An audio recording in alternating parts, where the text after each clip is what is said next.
বর্তমানে একটি আলোচিত বিষয় হচ্ছে নির্বাচন কেন্দ্রিক ইএসডি জনমত জরিপ, যেখানে বলা হয়েছে বিএনপি আগামী নির্বাচনে ভোট পাবে হচ্ছে যে 70%, পাশাপাশি জামাত ইসলামী পাবে 19%, অর্থাৎ 19%, এনসিপি পাবে 2.6 মানে 2.6%। এটা হচ্ছে যে সাম্প্রতিক সময়ের একটা জরিপের ফলাফল। এই জরিপ দেখে আমার হচ্ছে যে ডাকসু নির্বাচনের একটি জরিপের কথা মনে পড়লো, যেখানে হচ্ছে যে বিপি এর জরিপে আবিদ ফেলেন হচ্ছে যে শিরোনাম ছিল আবিদ ফেলেন 46% ভোট, আর হচ্ছে যে সাদিক কাইয়ুম 9% ভোট। তো ডাকসু নির্বাচনের ফলাফল আমরা সকলেই জানি। এসব জরিপ পক্ষপাতদুষ্ট জরিপ কিনে সেটা আপনার বিবেকে বলে দেবে। আমরা হচ্ছে যে আমি প্রবাসে আছি, আমি এসেছি দেশ থেকে 15 দিন হলো। তো আমরা তো দেশের একটা ফিল্ডের পরিস্থিতি দেখে এসেছি। বিএনপি নিঃসন্দেহে বিএনপি একটি বড় দল, তারা ভালো করবে, ভালো করুক, আমরা সকলে প্রত্যাশা করি। বিএনপি বা জামাত যেই ভালো করুক, যে আমরা আলহামদুলিল্লাহ আমরা খুশি যে বিজয়ী হয়। তো এখানে হচ্ছে যে আমরা মাঠের পরিস্থিতি দেখে এসেছি, বা হচ্ছে যে আপনারা যারা দেশে আছেন তারাও দেখেছেন। সেখানে হচ্ছে যে আমরা মোটামুটি হচ্ছে যে ফিল্ডের মানুষের যে মতামত বা ভোটারদের যে অবস্থান, জীবনও কখনো হচ্ছে যে 70 আর হচ্ছে যে 19, 70 এবং 19-এর মধ্যে এত তফাৎ বা পার্সেন্টেজের মধ্যে এত তফাৎ কখনো সম্ভব না বর্তমান মাঠের পরিস্থিতির আলোকে। তো এসব পক্ষপাত দুষ্ট জরিপগুলো কেন করা হয়, চলুন আপনাদেরকে আমি কয়েকটা কারণ শোনাবো। কারণগুলো বলার আগে আপনাদেরকে আরেকটি ইন্টারেস্টিং বিষয় দেখাই।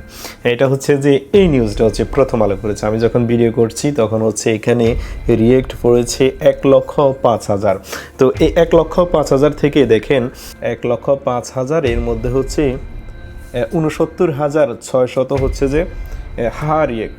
তো হচ্ছে যে এই জরিপ থেকে নেওয়া হয়েছে, কি উদ্দেশ্যে নেওয়া হয়েছে, আপনারা ঠান্ডা মাথায় চিন্তা করলে বুঝতে পারবেন।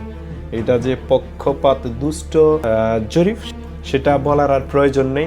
তো আপনাদেরকে আমি এখন বলছি কেন হচ্ছে যে এসব জরিপ পক্ষপাত দুষ্ট জরিপ করা হয়।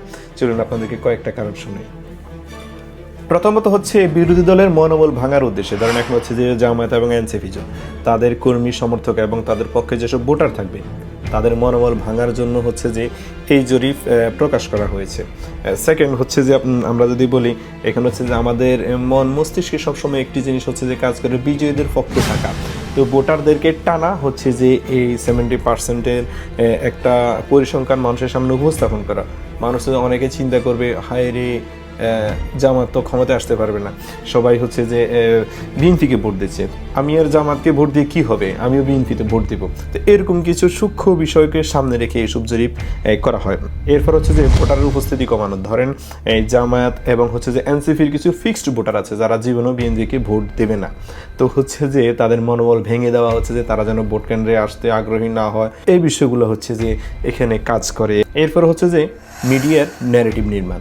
এখানে হচ্ছে যে মিডিয়া বারবার যখন হচ্ছে যে এইসব পরিসংখ্যান প্রচার করবে, তখন বাস্তব ঘটনা মাঠ পর্যায়ে বা ফিল্ডে যে পরিস্থিতি ভোটারদের, সেটার বাস্তব পরিস্থিতিটা হচ্ছে ছাপা পড়ে যায়।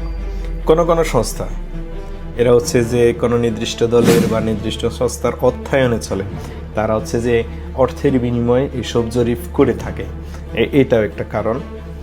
সর্বশেষ যে কারণটা বলছি সেটা হচ্ছে যে ধরেন যে যাদের পক্ষে জরিপটা বিশাল অংশে উপস্থাপন করা হয়, তাদের অপরাধমূলক কর্মকাণ্ডগুলো ঢাকার উদ্দেশ্যে এসব জরিপ সামনে আনা হয়। তো এখন আপনি কি করবেন? আপনি হচ্ছে যে ফিল্ডের অবস্থা দেখবেন, চিন্তা ভাবনা করবেন, এরপরে হচ্ছে যে আরও দরকার 2-4টা জরিপ হচ্ছে যে পর্যবেক্ষণ করবেন, এরপরে নিজে একটা সিদ্ধান্ত নেবেন আসলে কি এই জরিপটা পক্ষপাত দুষ্ট কিনা। আর হচ্ছে এখন মিডিয়া তো একটি নির্দিষ্ট দলের দিকে ঝুঁকে পড়েছে, তাই হচ্ছে যে বারবার হচ্ছে যে তাদের পক্ষে সাফাই গাইতেছে। তো এখন হচ্ছে যে ডাকসুর ইলেকশনের খবর আমরা সকলেই জানি, সেখানে কি জরিপ ছিল আর ফলাফল কি হয়েছে। এর আগে হচ্ছে যে ডোনাল্ড ট্রাম্প প্রথম যখন ক্ষমতায় আসে, তখন কিন্তু জরিপে বারবার হিলারি ক্লিন্টন এগিয়েছিল নির্বাচনের আগে, কিন্তু ফলাফল আমরা দেখেছি ভিন্ন। তো যাই হোক, এই হচ্ছে যে এসব জরিপের উদ্দেশ্য। তো আপনারা সুস্থ মস্তিষ্কে চিন্তা করবেন, আপনাদের চিন্তায় যা আসবে মাঠ পর্যবেক্ষণ করবেন, সৎলোক দেখে ভোট দিবেন। ভালো থাকবেন সবাই, এসব জরিপে প্রভাবিত হবেন না। নিজের মন মস্তিষ্কে যায় চিন্তায় যা আসবে তাই হচ্ছে যে করবেন। তো ভালো থাকবেন সবাই, আল্লাহ হাফেজ।